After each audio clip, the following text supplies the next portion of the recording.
നമ്മളിന്ന് സംസാരിക്കാൻ പോകുന്നത് വേരിക്കോസ് വെയിൻസിനെ കുറിച്ചാണ്. അതായത് എന്താണ് വേരിക്കോസ് വെയിൻ, ആർക്കാണ് വേരിക്കോസ് വെയിൻ വരിക, വേരിക്കോസ് വെയിൻ കൊണ്ട് എന്തെല്ലാം ബുദ്ധിമുട്ടുകളുണ്ടാവും, എങ്ങനെ വേരിക്കോസ് വെയിൻ തന്നെയാണോ എന്ന് നമുക്ക് കണ്ടുപിടിക്കാം, എന്താണ് അതിൻ്റെ ട്രീറ്റ്മെൻറ്റ്.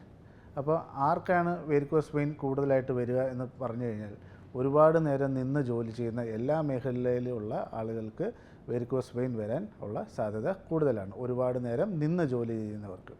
അത് കഴിഞ്ഞ് പ്രസവാനന്തരം വേരിക്കോസ് വെയിൻ വരാം.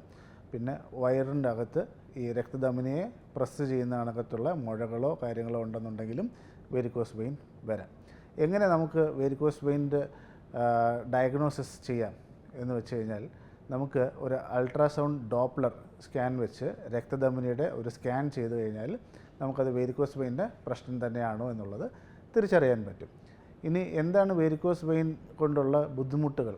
വേരിക്കോസ് വെയിൻ കാരണം നമുക്ക് ഒരുപാട് നേരം നിൽക്കുമ്പോൾ കാലിൽ കഴയ്ക്കുന്ന കണക്കൊരു വേദനയും, കാലിൽ ഒരു ബലക്ഷയം പോലെ വരികയും, പിന്നെ കാലിൻ്റെ നിറവ്യത്യാസം, അതായത് സ്കിന്നിൻ്റെ നിറം ബ്ലാക്ക് ആവുകയും, ചൊറിച്ചിൽ, പിന്നെ ചൊറിഞ്ഞത് മുറിഞ്ഞ് ഒരു വ്രണമാവുക, ഇതാണ് അതിൻ്റെ ഒരു പാറ്റേൺ ആയിട്ട് പോകുന്നത്. എന്തുകൊണ്ടാണ് ഈ വേരിക്കോസ് വെയിൻ വരുന്നത് എന്ന് വെച്ച് കഴിഞ്ഞാൽ, നമ്മുടെ കാലിലെ രക്തധമനികളുടെ ജോലി എന്ന് വെച്ച് കഴിഞ്ഞാൽ ഹൃദയത്തിലേക്ക് രക്തം തിരിച്ചു കൊണ്ടുപോവുക എന്നുള്ളതാണ്. അപ്പോൾ അത് നോക്കാനായിട്ട് ഓരോ ജംഗ്ഷനിലും വാൽവുകളുണ്ട്. അതായത് കാലിൽ നിന്ന് ഹൃദയത്തിലേക്ക് മാത്രമായിരിക്കും ആ രക്തധമനി കൊണ്ടുപോകുന്നത്, ബ്ലഡ്.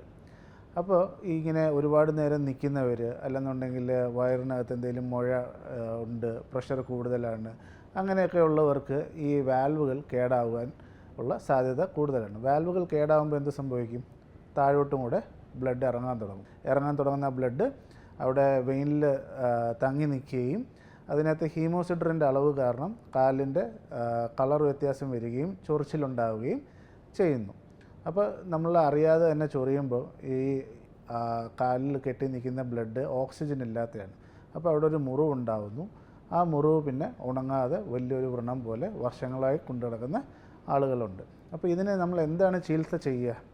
നമുക്ക് പണ്ട് ഉണ്ടായിരുന്നത് ഓപ്പൺ സർജറിയാണ്. അതായത് തുടയിടുക്കിൽ ചെറിയൊരു മുറിവുണ്ടാക്കി ആ വെയിൻ ഏത് രക്തധമനിയാണോ ബാധിച്ചിട്ടുള്ളത് അത് ഊരി മാറ്റുക എന്നുള്ളതായിരുന്നു. അത് കഴിഞ്ഞിട്ട് നമുക്ക് ലേറ്റസ്റ്റ് ട്രീറ്റ്മെൻറ്റ് വന്നിട്ടുണ്ട്, RFA, റേഡിയോ ഫ്രീക്വൻസി അബ്ലേഷൻ. പിന്നെ അത് കഴിഞ്ഞിട്ട് ലേസർ വന്നു.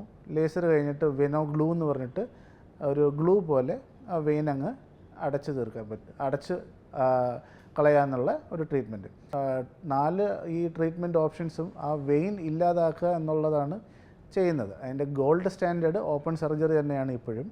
പിന്നെ ക്വിക്ക് ആയിട്ട് നമുക്ക് തിരിച്ച് ജോലിയിൽ പ്രവേശിക്കണം, അല്ലെന്നുണ്ടെങ്കിൽ നമുക്ക് പെട്ടെന്ന് തിരിച്ച്, അതായത് ഗൾഫിലെ ജോലിയിലൊക്കെ പെട്ടെന്ന് തിരിച്ചു പോകണം, അങ്ങനെയുള്ളവർക്കൊക്കെ RFA അല്ലെങ്കിൽ വെനോഗ്ലൂ ലേസർ സർജറീസ് തിരഞ്ഞെടുക്കുക.